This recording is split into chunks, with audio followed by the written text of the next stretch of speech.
Good evening, and good evening, school board and teachers and parents. If I could, it'd be nice to lower the temperature a little bit as we talk about this. I'm very thankful for this city and for the schools. My kids graduated from schools here, and I now have grandchildren in the school. Two of my children are educators, although not in this city, and we need education. It's very, very important. And teachers have a really big job to do, and it's already been mentioned. Look at all the subjects that have to be taught and learned well. Reading, writing, arithmetic, science, technology, and the art of getting along with other people. That's very, very important. And as this lady very well said, it's not about teaching them sexuality.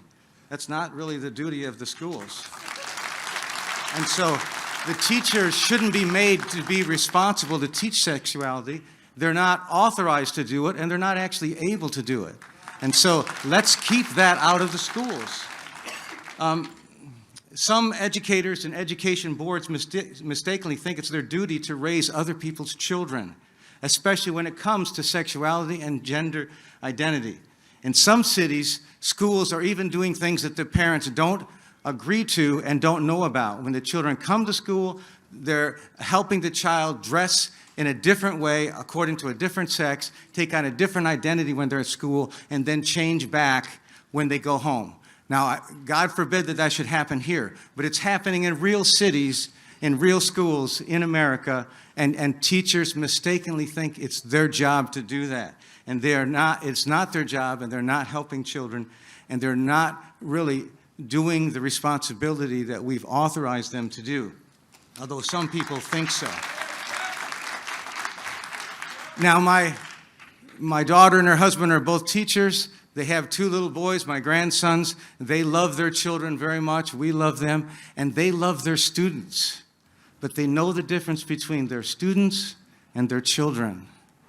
And they can say, these are my kids, and they mean these are my students, and they care for them and they love them. And when they say these are my kids and they're their children, they love them.